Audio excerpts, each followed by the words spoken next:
Hello students, welcome to my channel. இப்போ என்ன பார்க்கணும்னா 11th accountancyல chapter 8ல illustration 7. When balance as per bank statement is an overdraft. இப்போ bank statement கொடுத்திருந்தாங்க, favorable bank statement கொடுத்திருந்தாங்கன்னா என்ன பண்ணுவோம், opposite method போட மாட்டோம். ஒரிஜினல் மெத்தட்லேருந்து ஆப்போசிட் மெத்தட் போடுவோம். அதாவது ஆட் பண்ண வேண்டியதெல்லாம் லெஸ் பண்ணுவோம், லெஸ் பண்ண வேண்டியதெல்லாம் ஆட் பண்ணுவோம். ஓகேவா, அப்படி தான் பார்த்துட்டு இருந்தோம். இப்போ என்ன சொல்லியிருக்காங்கன்னா, when balance as per bank statement is overdraft. Bank ஸ்டேட்மெண்ட்டே ஓவர் டிராஃப்ட் அப்படி இருந்துச்சு, அப்படி கொடுத்துருந்தாங்க அப்படின்னா நல்லா பாருங்கள். பேங்க் ஸ்டேட்மெண்ட் ஓவர் டிராஃப்டாக இருந்துச்சுன்னா என்ன பண்ணுவோம், ஒரிஜினல் மெத்தட் போடுவோம். நெகட்டிவ் பேலன்ஸில் இருந்துச்சு ஓவர் டிராஃப்ட் அப்படின்னா ஒரிஜினல் மெத்தட் போடுவோம். இதே வந்து ஃபேவரபிள் பேலன்ஸாக இருந்தால் தான் ஆப்போசிட் மெத்தட் போடுவோம். இப்போ நல்லா பாருங்கள், பாருங்கள். Over draft balance as per bank statement. Bank statement என்னவா இருக்குது, ஓவர் டிராஃப்ட். அப்போ இது என்ன மெத்தட், ஒரிஜினல் மெத்தடில் தான் போடுவோம். ஓவர் டிராஃப்ட்னா நெகட்டிவ் பேலன்ஸில் இருக்குது. இப்போ என்ன பண்ணுங்க, ஹெட்டிங் எழுதிங்க, bank reconciliation statement as on 31st December 2017. Overdraft balance as per bank statement எவ்வளவு, 6500. இதில் cheque deposited, next transaction cheque deposited into the bank but not yet credited. செக்கை வந்து டெபாசிட் பண்ணிட்டாங்க, பட் வந்து என்ன ஆகலை, கிரெடிட் ஆகலை. அப்போ ஒரிஜினல் மெத்தடில் இதை என்ன பண்ணுவோம், லெஸ் பண்ணுவோம்.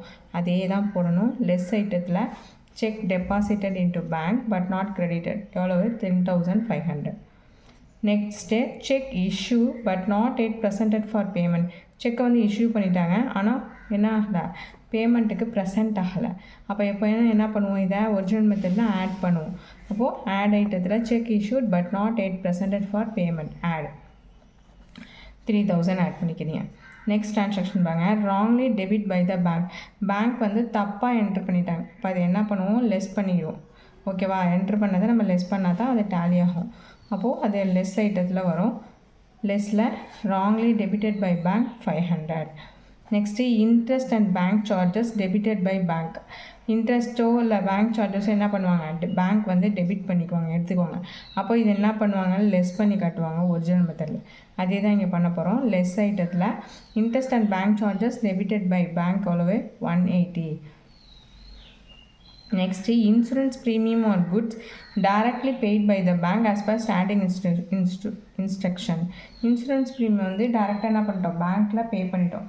இதையும் நம்ம என்ன பண்ணுவோம், லெஸ் பண்ணி தான் காட்டுவோம் ஒரிஜினல் மெத்தடில். அப்போது அது லெஸ் ஐட்டத்தில் insurance premium directly paid by the bank as per standing order எவ்வளவு, 100 என்ட்ரு பண்ணிட்டோம்.